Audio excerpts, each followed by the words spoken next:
আসসালামু আলাইকুম সুপ্রিয় চাকরি প্রত্যাশী ভাই বোনেরা, দেখতে পাচ্ছেন ইসলামী ব্যাংক বাংলাদেশ পিএলসি একটি নিয়োগ বিজ্ঞপ্তি প্রকাশ করেছে।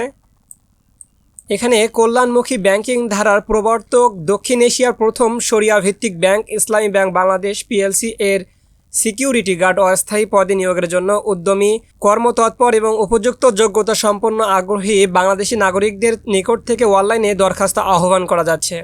এই পদে নিয়োগের জন্য প্রয়োজনীয় শর্তাবলী: বেতন স্কেল ও বয়স, শিক্ষাগত যোগ্যতা ও অভিজ্ঞতা। বেতন স্কেল ব্যাংকের বিদ্যমান বিধি অনুযায়ী বয়সসীমা 21 আগস্ট 2025 তারিখে অনূর্ধ্ব 32 বছর হতে হবে। শিক্ষাগত যোগ্যতা এসএসসি বা সমমান পাস।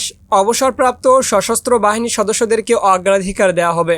অবসরপ্রাপ্ত সশস্ত্র বাহিনীর সদস্য, সরকারি আনসার ব্যাটালিয়ন অঙ্গীভূত আনসার সদস্যদের অবসর গ্রহণের যথাযথ প্রমাণসহ থাকতে হবে। প্রার্থীকে অবশ্যই শারীরিকভাবে উপযুক্ত এবং কমপক্ষে 5 ফিট 5 ইঞ্চি উচ্চতা সম্পন্ন হতে হবে।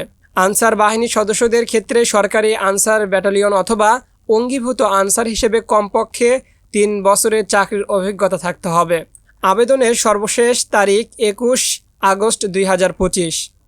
বিশেষ দ্রষ্টব্য: প্রার্থীগণকে অবশ্যই অনলাইন আবেদনপত্রে প্রিন্টেড কপি এবং শিক্ষাগত যোগ্যতা ও অভিজ্ঞতার সনদ, জাতীয় পরিচয়পত্র ফটোকপি সহ 3 কপি পাসপোর্ট সাইজের রঙিন সত্যায়িত ছবি ডাকযোগে অথবা কুরিয়ার সার্ভিসের মাধ্যমে আগামী 28 আগস্ট 2025 তারিখের মধ্যে আবদ্ধ খামে ব্যাংকের প্রধান কার্যালয়ে deputy managing director and CHRO, human resource wing, Islami bank tower 40 Dilkusha বাই ঢাকা 1000 পাঠাতে হবে। বিস্তারিত জানতে ও আবেদন করতে স্ক্যান করুন। আবেদন করার জন্য এখানে স্ক্যান করতে হবে। এই ছিল আজকের ভিডিওটি কেমন লাগলো অবশ্যই কমেন্ট করে জানাবেন। তো দেখা হচ্ছে অন্য একটি নতুন চাকরির বিজ্ঞপ্তিতে। ততক্ষণ পর্যন্ত ভালো থাকুন, সুস্থ থাকুন। আল্লাহ হাফেজ।